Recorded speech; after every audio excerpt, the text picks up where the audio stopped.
Hi hello నమస్తే welcome to our channel. మనం రకరకాల స్టోరీస్ వింటాం, రకరకాల మనుషులను చూస్తూ ఉంటాం. సో ఈ రోజు నల్గొండ నుంచి సునీత గారు అయితే వచ్చారు. ఆమె స్టోరీ ఏంటో అడిగైతే తెలుసుకుందాం. మాది నల్గొండ పక్కన విలేజ్ అన్న, కట్టంగూర్ అని విలేజ్. నాకు ఆల్రెడీ మ్యారేజ్ అయిపోయింది. ఇప్పుడు 2 years బాబు కూడా ఉన్నాడు. మా హస్బెండ్ తోటి గొడవలు అవుతున్నాయని ఇంకా నేను మా హస్బెండ్ దగ్గర ఉండకుండా మా అమ్మ దగ్గర ఉంటున్నా. ఇంకా అట్లనే గొడవలు పెట్టుకుంటూ ఆయన వెళ్ళిపోయినాడు. వాళ్ళది బెంగళూరు. వెళ్ళిపోయిన 2 months తర్వాత నాకు ఇక్కడ నల్గొండలో నరేష్ అనే అబ్బాయి పరిచయం అయిండు.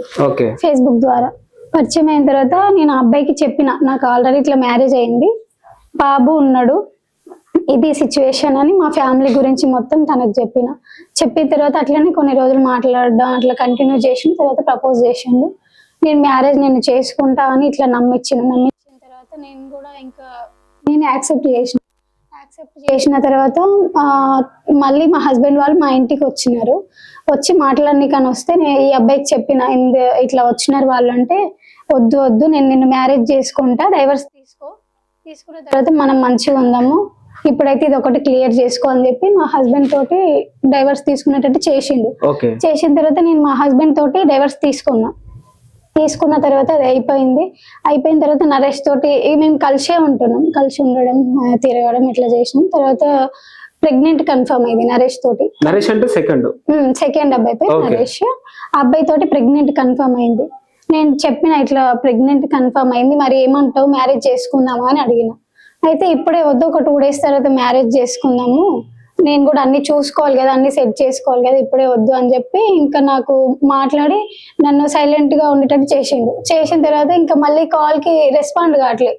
మళ్ళీ అట్లనే కాల్ చేసి ట్రై చేసిన. మళ్ళీ తర్వాత సర్లే హైదరాబాద్కి వెళ్దామని మళ్ళీ హైదరాబాద్ తీసుకొచ్చిన తర్వాత వాళ్ళ ఫ్రెండ్ వాళ్ళ ఇంటికి వెళ్ళిన తర్వాత ప్రెగ్నెంట్ ఇప్పుడే వద్దు, తీసేయించుకో, మనం పెళ్లికి ముందే ప్రెగ్నెంట్ ఉంటే బాగుండదు, తీసేయించుకొని టాబ్లెట్స్ ఇప్పించి అయిపోయింది, అబార్షన్ అయిపోయింది.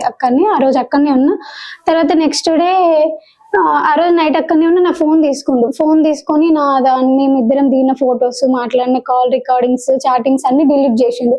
నేను ఆ రోజు చూసుకోలేదు. నెక్స్ట్ డే నన్ను మా విలేజ్ లో డ్రాప్ చేయడానికి బస్సు ఎక్కించడానికని వచ్చింది. బస్ స్టాప్ కి వచ్చిన తర్వాత నా మొబైల్ ఇచ్చినప్పుడు నేను మొబైల్ చూసుకుంటే దాంట్లో మేము దిగిన ఫొటోస్, కాల్ రికార్డింగ్స్, చాటింగ్స్ ఏం లేవు. ఆయన నెంబర్ కూడా డిలీట్ చేసిన తర్వాత ఎందుకు ఇట్లా చేసినావు అని అడిగితే అక్కడ మేము గొడవ పెట్టుకున్నాము.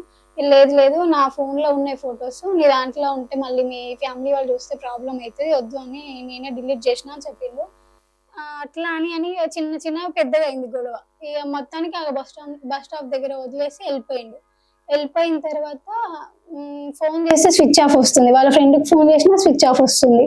మళ్ళీ తర్వాత కాల్ చేసిండు ఆయననే, కాల్ చేసి నువ్వైతే ఇంటికి వెళ్ళు, నేను వస్తా కట్టంగూరికి వచ్చి మాట్లాడతా అని చెప్పి అంటే, లేదు ఇప్పుడు నువ్వు ఇట్లా అన్ని డిలీట్ చేసినావు, నీ మీద నాకు నమ్మకం ఎట్లా ఉంటుంది, ఇప్పుడు నా పరిస్థితి ఏంది, ఇట్లా రోడ్డు మీద వదిలేసి వెళ్ళినావు అని చెప్పి మాట్లాడిన తర్వాత ఇంకా ఫోన్ ఆఫ్ చేసుకున్నాను మొత్తానికి. అసలు బ్లాక్ చేసిండు. మళ్ళీ తర్వాత కొంచెం సేపు తర్వాత స్విచ్ ఆఫ్ చేసుకున్న తర్వాత నేను డైరెక్ట్ వాళ్ళ ఇంటి దగ్గరికి వెళ్ళిన.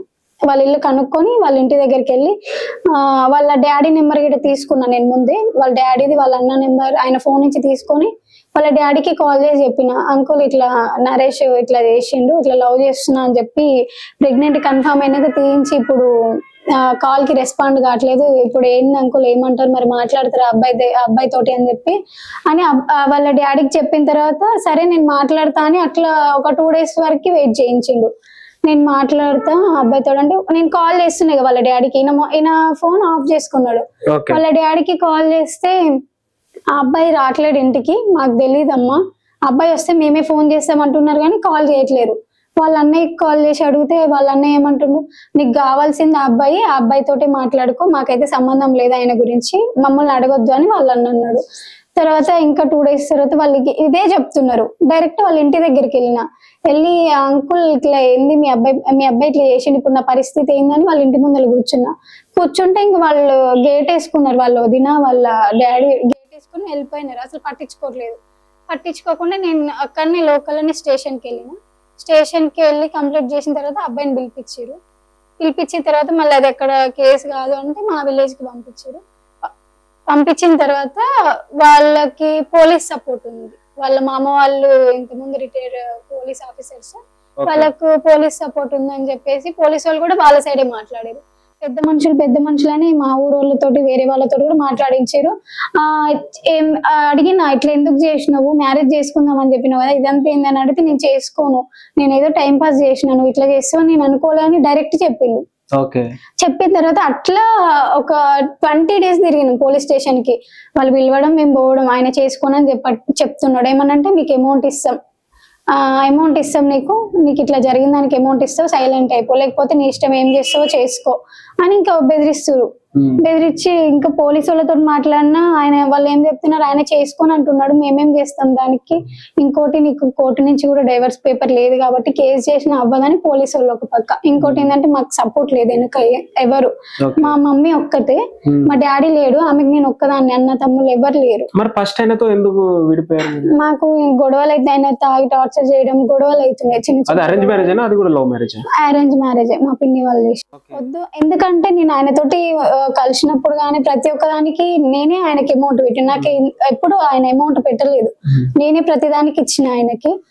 లాస్ట్ కి మా వాళ్ళతో మాట్లాడి ఒప్పించి అమౌంట్ ఇచ్చి వెళ్ళిపోయినారు. తర్వాత ఇంకా మేము ఇద్దరం ఫొటోస్ తోటి ఒక ఇన్స్టా ఐడి క్రియేట్ చేస్తే దాంట్లో మరి ఫస్ట్ హస్బెండ్ కి మీకు ఒక బాబు పుట్టాడు కదా, ఇప్పుడు ఆ బాబు ఎక్కడ ఉన్నాడు? మా దగ్గరనే ఉన్నాడు. మీ దగ్గర? వాళ్ళ దగ్గర? మా దగ్గరనే, మా మమ్మీ దగ్గర. మీ మమ్మీ దగ్గర. బాబు పుట్టిన తర్వాత కూడా ఈ అబ్బాయి నేను లవ్ చేసి పెళ్లి చేసుకుంటాడని ఎట్లా నమ్మారు? తను మా ఇంటికి వచ్చి వెళ్ళేది, మా బాబుని కూడా చూసిండు, అయినా పర్లేదు నేను చేసుకుంటా అని ఇంకా నమ్మించేటట్టు చేసిండు. ఇప్పుడు డైవర్స్ ఇవ్వలేదు అని కోర్టు నుంచి అని మీరు అన్నారు కదా, సో మేబీ ఆయనకి ఇష్టం ఉందేమో మీరంటే, అందుకే ఇవ్వలేదేమో. వాళ్ళు వద్దని ఇట్లా పేపర్ రాసుకొని తాళిబొట్టు తీసుకొని వెళ్ళిపోయినారు. వెళ్ళిపోయిన తర్వాత కానీ మళ్ళీ మాకు కాల్ కూడా ఇంకేం చేయలేదు ఇప్పటి వరకు. ఇప్పుడు అది అయిపోయిన తర్వాత ఈ అబ్బాయి మ్యారేజ్ చేసుకుంటాడని అనుకున్నా, కానీ లాస్ట్ కి ఇట్లా నా లైఫ్ ఇట్లా చేసి. ఇప్పుడు మీరు మొన్న సూసైడ్ చేసుకోవడానికి మీరు వెళ్ళారు కదా, మరి ఆయన ఏమన్నా మీకు టచ్ లోకి రావడం లాంటి ఏమైనా జరిగిందా? ఫస్ట్ అయినా ఈ ఇన్సిడెంట్ జరుగుతుందని ఆయనకు తెలుసా? తెలిసింది. తెలిసిన తర్వాత ఆయన కాల్ చేయలేదు, వాళ్ళు కాల్ చేసి మా బాబుని మాకు ఇచ్చేయమని చెప్పి అడిగినారు. మా బాబుని మాకు ఇచ్చేయి, నువ్వు మాకొద్దు, మా బాబుని మాకు ఇచ్చేసేయి, నేను బాబుని ఇవ్వను, నేనే చూసుకుంటా, నా దగ్గరనే పెట్టుకుంటా అని చెప్పి వాళ్ళకి చెప్పిన. మెయిన్ గొడవలు రావడానికి రీజన్ ఏంటి? ఫ్యామిలీ ప్రాబ్లమ్సా లేదా అనుమానాలా? మా ఫ్యామిలీ ప్రాబ్లమ్స్. వాళ్ళది బెంగళూరు, మాది ఇక్కడ. మా అమ్మకి ఒక్కదాన్నే కాబట్టి అటు సైడ్ పంపించలేక చిన్న చిన్న గొడవలు. పెద్దగా ఆయన వర్క్ వెళ్ళకపోయేది, ప్రెగ్నెంట్ ముందు నేనే వర్క్ చేసుకునేది ఈవెంట్స్ హైదరాబాద్ లోనే, నేనే పోయేది, ఇంకా అట్లా గొడవలు అయ్యింది. మరి ఈయన సెకండ్ అయిన బ్యాక్గ్రౌండ్ ఏంది అసలు? ఎందుకు దూరం పెట్టడానికి ట్రై చేస్తున్నారు? ఓన్లీ వాడుకోవడానికేనా? అప్పటి వరకు నాకు తెలియదు. ప్రెగ్నెంట్ కన్ఫర్మ్ అయ్యే వరకు కూడా నాతో మంచిగానే ఉన్నాడు. కన్ఫర్మ్ అయిన తర్వాత ఆయన ఇట్లా దూరం చేసి ఇట్లా అని ఆయన గురించి తెలిసింది. అంతకు ముందు నాకు ఏం తెలియదు, మంచిగా ఉన్నాడు నాతోటి, కనీసం ఎప్పుడు కూడా గొడవ పెట్టుకోలేదు. మంచిగా ఉన్న తర్వాత మా అమ్మ వాళ్ళు పోలీసు వాళ్ళతో ఏమన్నారంటే, ఫస్ట్ అమ్మాయికి మ్యారేజ్ అయింది, బాబు ఉన్నాడు, ఇంకోటి వాళ్ళ క్యాస్ట్ ఎస్సీ, ఆ క్యాస్ట్ అమ్మాయిని మేము చేసుకోము, అమ్మాయి మ్యారేజ్ అయినా పర్లేదు, బాబు లేకుంటే మేము చేసుకునేటోళ్ళం మేము, ఇంకోటి క్యాస్ట్ ఎస్సీ, ఆ క్యాస్ట్ అమ్మాయిని మేము చేసుకోమని పోలీసు వాళ్ళతో చెప్పినారంట. ఆ అబ్బాయి చేసుకోవడానికి రెడీగా ఉండే అంతకు ముందు వరకు. తర్వాత నేను పిఎస్కి వెళ్ళిన తర్వాత వాళ్ళ ఇంట్లో ఏం చెప్పారో తెలియదు, కానీ అప్పటి నుంచి అసలు చేసుకోనంటే చేసుకోనని ఇదైపోయింది. సో మిమ్మల్ని ఇప్పుడు చూస్తుంటే ఒక చిన్న అమ్మాయిలా కనిపిస్తున్నారు. ఏ ఏజ్ లో మీకు మ్యారేజ్ అయింది? ఫస్ట్ మ్యారేజ్ నాకు 19 ఎండింగ్ లోనే అయింది మ్యారేజ్. ఓకే. అప్పుడు అనిపించలేదా చిన్న ఏజ్ లో నాకు మ్యారేజ్ చేస్తున్నావు, నాకు అసలు జాబ్ చేయాలని ఉంది, ఇంకా చదువుకోవాలని? అంటే అప్పుడు మా ఇంట్లో సిచ్యువేషన్స్ బట్టి అట్లా చేసాను, సిచ్యువేషన్స్ బాగాలేక మ్యారేజ్ చేసుకోవాల్సి వచ్చింది. మరి ఇప్పుడు ప్రధాన డిమాండ్స్ అంటే ఏం చెప్తాం మరి సెకండ్ హ్యాండ్ నుంచి? డిమాండ్స్ అంటే ఏం లేదు, కానీ ఇట్లా అమ్మాయిలతోటి ఇంకా చేస్తున్నాడు. నేను ఒక ఇన్స్టా ఐడి క్రియేట్ చేసిన మా ఇద్దరిది, పెడితే ఒక అమ్మాయి మెసేజ్ చేసింది, మ్యారేజ్ చేసుకున్నావా, ఎందుకు ఇట్లా నా లైఫ్ స్పాయిల్ చేసినావు, నన్ను మ్యారేజ్ చేసుకుంటా అని చెప్పినావు కదా, ఇప్పుడు ఎందుకు వేరే ఆమెతోటి ఉన్నావు, ఆమెను ఎందుకు మ్యారేజ్ చేసుకుంటున్నావు, నా పరిస్థితి ఏంది, నేను సూసైడ్ చేసుకొని చనిపోతా అని అమ్మాయి మెసేజ్ చేస్తే నేను ఆ అమ్మాయి లాగా చాట్ చేసి అట్లా ఇది జరిగిందని అమ్మాయికి నేను క్లియర్ గా చెప్పిన. మళ్ళీ తర్వాత రీసెంట్ ఇంకో అమ్మాయి మెసేజ్ చేసింది, ఆ అమ్మాయికి కూడా మ్యారేజ్ అయింది. పాపనో బాబో ఉన్నాడు అమ్మాయికి కూడా. అంటే ఈ వ్యక్తి మ్యారేజ్ అయిన వాళ్ళతోటి కనెక్ట్ అవుతున్నాడు. అమ్మాయికి కూడా మ్యారేజ్ అయింది. అమ్మాయి ఏం చెప్తుందంటే ఇన్ని రోజులు నేను కలిసిన నీకు ఇక నుంచి కలవను మాట్లాడను, ఇప్పుడు ఆ అమ్మాయి వచ్చింది కదా అమ్మాయిని మ్యారేజ్ చేసుకొని మంచిగా ఉండు, నేనైతే కలవను అట్లా ఇట్లా అని అమ్మాయి బ్లాక్ చేస్తుంది, అన్బ్లాక్ చేస్తుంది, మెసేజ్ చేస్తుంది. అమ్మాయికి చెప్పిన ఇది మ్యాటర్ ఇట్లా జరిగింది అని చెప్పిన తర్వాత వాళ్ళు సైలెంట్ అయ్యారు. ఇంకెంతమంది ఉన్నారని తెలియదు. ఇంకోటి ఏంటంటే నల్గొండల స్టేషన్ దగ్గర పోయినప్పుడు అక్కడ మేడం చెప్పింది ఆ అబ్బాయికి ఇంత ముందు ఒక అమ్మాయి మీద కేసు ఉంది, ఎందుకు మళ్ళీ అబ్బాయిని ఎట్లా నమ్మినావు అంటే నాకు తెలియదు మేడం, అబ్బాయి మీద ఆల్రెడీ కేసు ఉంది. ఒక అమ్మాయి ఇంత ముందు కూడా ఒక అమ్మాయిని ఇట్లానే చేసిండంట, సేమ్ స్టోరీ. ఇట్లనే చేసిన తర్వాత మరి ఏమైందో తెలియదు, అబ్బాయి మీద ఇట్లా కేసు ఉందని ఆ మేడం చెప్పింది. ఎందుకు ఇట్లా అమ్మాయిని ఇట్లా చేసినవరా, ఏమైంది నీకు అంటే ఏం సైలెంట్ గా ఉన్నాడు, ఏం మాట్లాడలేదు. ఇంకెంతమంది ఉన్నారు అనేది కూడా తెలియదు. ఇంతమంది అమ్మాయిలకి అన్యాయం చేస్తే పోలీసులు ఎందుకు రియాక్ట్ అవ్వట్లేదు? వాళ్ళ దగ్గర అమౌంట్ ఉంది, అమౌంట్ పెట్టారు. ఇంత అమౌంట్ ఉన్నా పలుకుబడి ఉన్నా పోలీస్ వ్యవస్థ వాళ్ళకే సపోర్ట్ చేస్తుందా? మీరు గట్టిగా మాట్లాడేలాంటి ఏం చేయలేదా? ప్రూఫ్స్ చూపించలేదా? ఇలా ప్రూఫ్స్ చూపించిన, కాల్ రికార్డింగ్స్, ఫోటోస్, చాటింగ్స్ ఇంకా నేను ముందే మా ఫ్రెండ్స్ కి పంపించుకొని పెట్టుకున్నా. ఆయన డిలీట్ చేసిండు, మా ఫ్రెండ్స్ నుంచి మళ్ళీ నేను పంపించుకున్నా. ఆ ప్రూఫ్స్ అన్ని చూపించినా కూడా వాళ్ళు పోలీసులు కానీ ఎవరు ఏం పట్టించుకోలేదు. వాళ్ళ సైడే సపోర్ట్ చేసి మాట్లాడినారు. ఏమన్నంటే డబ్బులు ఇస్తాం గమ్మునుండు, అంతే. అసలు ఈ వ్యక్తి ఎక్కడ పరిచయం అయ్యాడు, ఎలా నమ్మావు? ఫేస్బుక్ లో పరిచయం అయింది. ఓ ఫేస్బుక్ ద్వారా ఎలా నమ్మావు? అసలు ఫేస్బుక్ లో పరిచయం అయింది. అప్పటికి నేను ఆయన రిక్వెస్ట్ పెట్టిన 3-4 days కి నేను చూసుకొని నల్గొండ అని ఉండేసరికి మా వాళ్ళు ఎవరైనా ఉండొచ్చు, మా ఇక్కడ నల్గొండ లోకల్ వాళ్ళే కదా అని యాక్సెప్ట్ చేసి ఫస్ట్ అంతగానం ఏం చార్జ్ చేయలే. ఒక 1 week కొంచెం చార్జ్ చేసినాం. తర్వాత అట్లా చార్జ్ చేస్తూ కాదమ్మా, ఇప్పుడు ఈ సోషల్ మీడియాలో చాలా స్టోరీస్ వింటూ ఉంటాం, చూస్తూ ఉంటాం.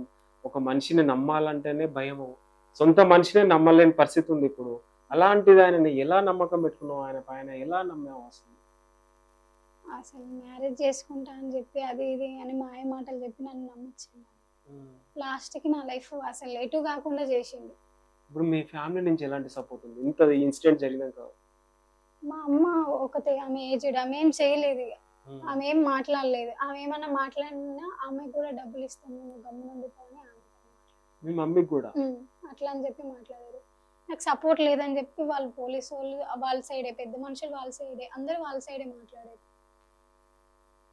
అసలు ఏం మాట్లాడాలో అర్థం అవ్వట్లేదు. అసలు ఆ అబ్బాయి ఎందుకు ఇట్లా చేస్తుంది, ఎందుకు అమ్మాయి ఇంకెంతమంది ఉన్నారని కూడా తెలియదు. ఇంకా బయట పడతారు, నాకు తెలిసి ఇంకా బయట పడతారు, ఎంతమంది ఉన్నారని కూడా తెలియదు. ఎందుకు ఇట్లా మోసం చేస్తుంది? అసలు ఆ వ్యక్తి పైన సీరియస్ యాక్షన్ తీసుకోవాలి, ఎందుకంటే ఇంతమంది బాధితులు ఉన్నారు కదా. సో ప్రధానంగా మీరు చూపించడం లాంటి చూసారు, ఇవన్నీ చాటింగ్ అని ఇట్లా చాటింగ్స్ ఉన్నాయి, పోలీసులకు చూపించారా? వాళ్ళకేం చూపిలేదు.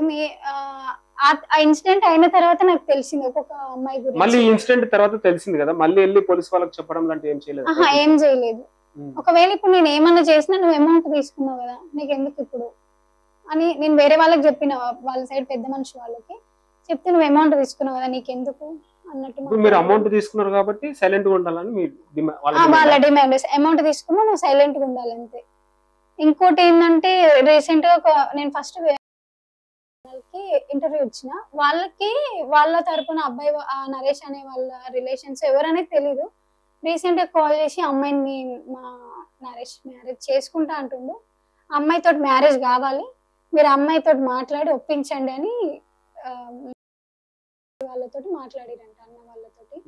తర్వాత మీరు ఎవరు అనేది మాకు తెలీదు, ఇట్లా అమ్మాయి గురించి అడిగితే మేము చెప్పాము, అమ్మాయి నెంబర్ ఏమన్నా మేము ఇయ్యము, అసలు మీరు ఎవరు అని అంటే వాళ్ళ ఐడి ప్రూఫ్స్ అవి ఏమో పంపించారంట. అబ్బాయితో మ్యారేజ్ కావాలి అని ఇప్పుడు వాళ్ళని అడుగుతున్నారంట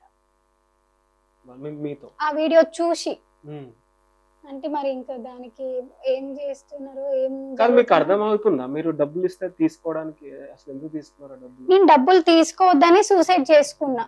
ఇంకా నాకు అటు కేసు పెట్టడానికి వాళ్ళు ఇది చేయట్లేదు, ఏదో ఒకటి చెప్పు తొందరగా, కేసా లేకపోతే అటు కేసు పెడతా అని స్ట్రాంగ్ అయినా కేసు ఓకే అంటే వాళ్ళు కేసు చేయట్లేదు. కేసు పెట్టమంటే నీకు ఇట్లా డైవర్స్ పేపర్ లేదు, కేసు చెయ్యం, కేసు చేసినా కూడా వేస్ట్. ఒకవేళ ఆయన లోపలికి వెళ్ళినా కూడా మళ్ళీ వస్తాడు, ఎందుకంటే వాళ్ళకి డబ్బులు ఉంది కాబట్టి వాళ్ళు తొందరగా వస్తారు బెయిల్ మీద. కేసు పెట్టి కూడా ఏం యూజ్ లేదు, నీకు ఇంకా ఆప్షన్ ఏం లేదు, నువ్వు డబ్బులు తీసుకొని సైలెంట్ గా ఉండడమే అని బాగా ఇది చేశారు. అప్పటికి 20 days పిఎస్ చుట్టూ తిరిగినాం. అంత చేసినా కూడా అసలు వాళ్ళు పట్టించుకోలేదు. ఓకే, ఫైనల్ గా మీ డిమాండ్స్ అంటే ఏం చెప్తాం మరి చెప్పండి.